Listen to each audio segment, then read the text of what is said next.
I'm Tristan Winder in the News 2 streaming studio at the Morning Pulse here on this Wednesday, March 12th.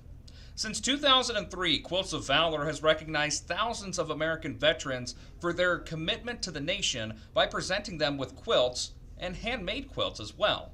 Yesterday, local Heartland Quilts of Valor Foundation honored a pair of longtime Lincoln County educators. North Platte Catholic School social studies and history teacher Steve Weber and art educator Tim O'Neill were presented with Quilts of Valor at a special all-school assembly Tuesday morning.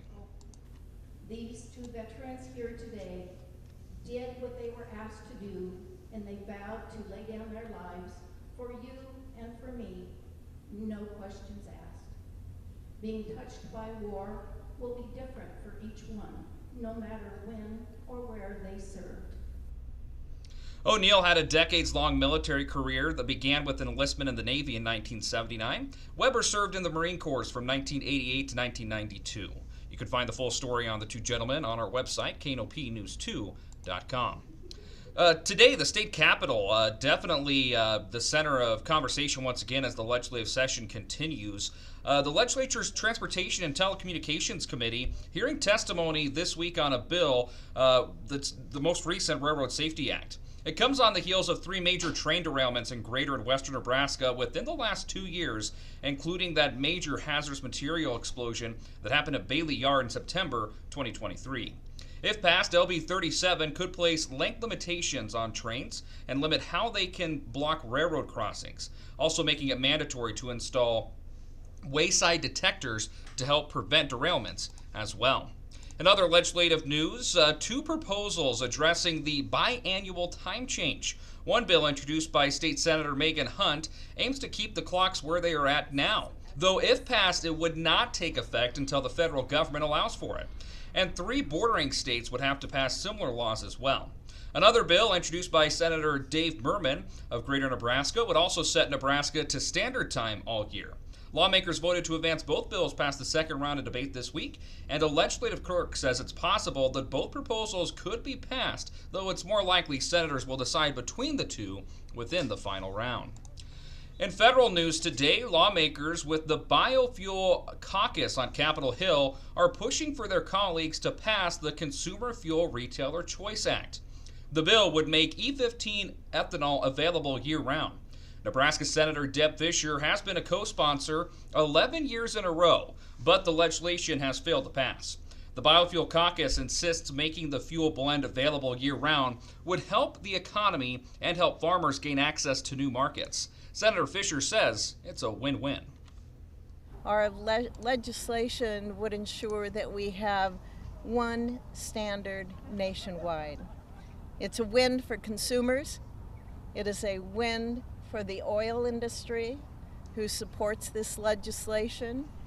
It is a win for the ethanol industry. It's a win for corn farmers. And it is a win for rural America. In other news today, the House of Representatives narrowly passing a spending bill to avert a government shutdown later this week. The vote was along party lines. The measure would fund the government through September, and supporters of President Trump's agenda have gone on board as well. This includes a significant downsize in federal government as well.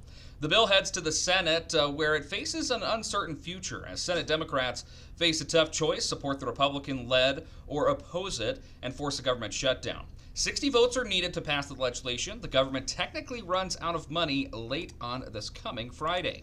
And in global news, the U.S. military will immediately resume intelligence sharing and military aid to Ukraine.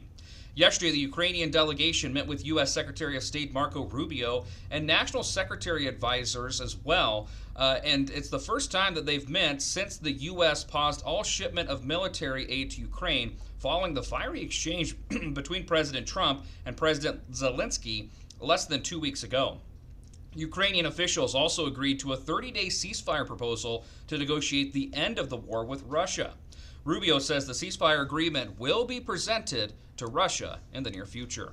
And lastly, today, a proposed class action lawsuit claims that some Girl Scout cookies contain heavy metals, pesticides, and other toxins.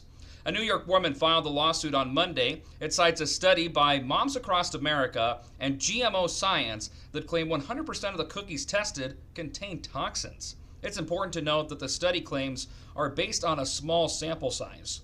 The study was not peer-reviewed or published in a scientific journal. The Girl Scouts responded saying that the cookies are safe to eat and are manufactured in line with all other food safety regulations.